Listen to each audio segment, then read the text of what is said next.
Hi friends, welcome to Daksh recipes. இன்னைக்கு நம்ம ஒரு ஃபிஷ் கறி தான் நம்ம இன்னைக்கு பார்க்க போகிறோம். துனா ஃபிஷ்ல வந்து ஃபிஷ் கறி வந்து எப்படி பண்ணலான்னு தான் பார்க்கலாம். இதுக்கு முன்னாடி நான் நம்ம சேனலில் ஒரு ஃபிஷ் கறி வந்து போட்டிருந்தேன். அது பார்க்காதவங்க டிஸ்கிரிப்ஷனில் லிங்க் கொடுக்குறேன், பார்க்காதவங்க பார்த்து செக் பண்ணிக்கோங்க.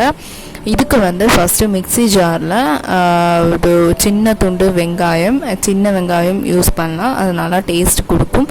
அரை மூடி தேங்காய், அதுக்கப்புறமா chilli powder, coriander powder, pepper, அதுக்கப்புறமா இது காஷ்மீரி சில்லி பவுடர், இந்த டர்மரிக் பவுடர், இதெல்லாம் நான் சேர்த்துட்டு நல்லா பேஸ்ட்டாகவும் இல்லாட்டியும் துருவாக இல்லாமையும் அதுக்கு ரெண்டுக்கும் உள்ள ஸ்டேஜில் வந்து கிரைண்ட் பண்ணி எடுத்திருக்கேன்.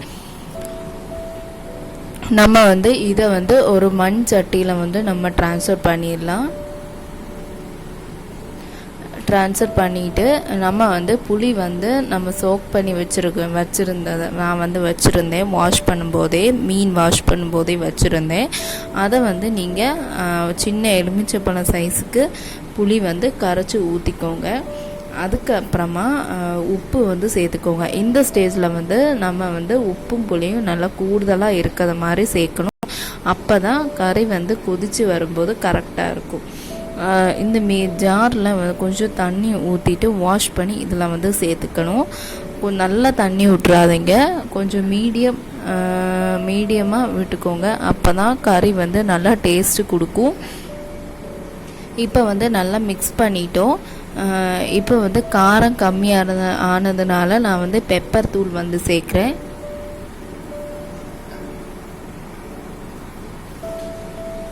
இனி இதில் வந்து வாஷ் பண்ணி வச்சுருக்க மீன் வந்து சேர்க்கணும். நீங்கள் வந்து மீன் வந்து சேர்க்குற டைமில் வாஷ் பண்ண தண்ணி வந்து வராமல் பார்த்துக்கோங்க, அப்போ தான் டேஸ்ட் கொடுக்கும். இல்லாட்டி ஒரு மாதிரி ஸ்மெல் அடிக்கும், அதை கவனமாக பார்த்து சேர்த்துக்கோங்க. இந்த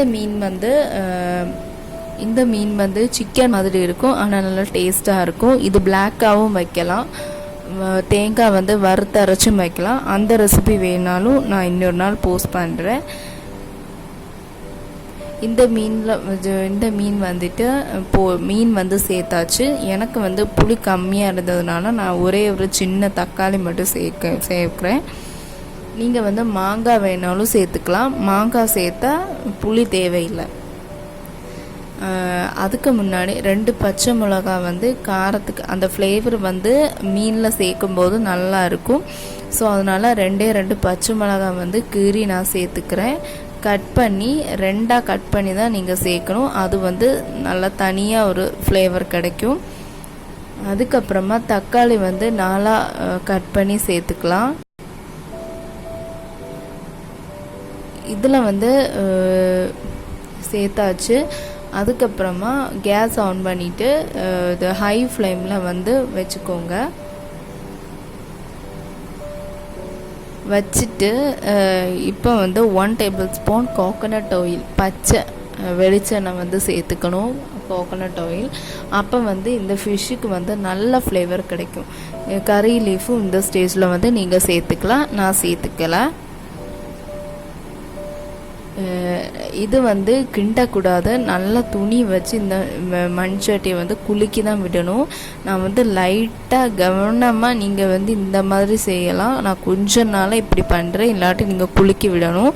ஃபஸ்ட்டு வந்து 5 மினிட்ஸுக்கு அப்புறமா கொதிக்கும். அதுக்கப்புறமா சிம்மரில் மீடியமில் வச்சுக்கோங்க. நெக்ஸ்ட்டு 5 மினிட்ஸுக்கு அப்புறமா கொதித்ததுக்கப்புறமா நல்லா லோ ஃப்ளேமில் வச்சு ஒரு 15 to 20 மினிட்ஸ் வச்சு எடுத்தீங்கன்னா நம்ம சூப்பரான துனா ஃபிஷ் கறி வந்து நமக்கு ரெடி ஆகிடுச்சுங்க. இந்த துனா ஃபிஷ் கறி வந்து நீங்கள் கண்டிப்பாக ட்ரை பண்ணி பார்த்துட்டு எப்படி இருந்துச்சுன்னு எனக்கு சொல்லுங்கள் ஃப்ரெண்ட்ஸ். நீங்கள் நம்ம சேனலுக்கு புதுசுன்னா சப்ஸ்கிரைப் பண்ணி லைக் பண்ணி ஷேர் பண்ணுங்கள். இந்த வீடியோ வந்து உங்களுக்கு பிடிச்சிருக்குன்னு நினைக்கிறேன். Bye friends.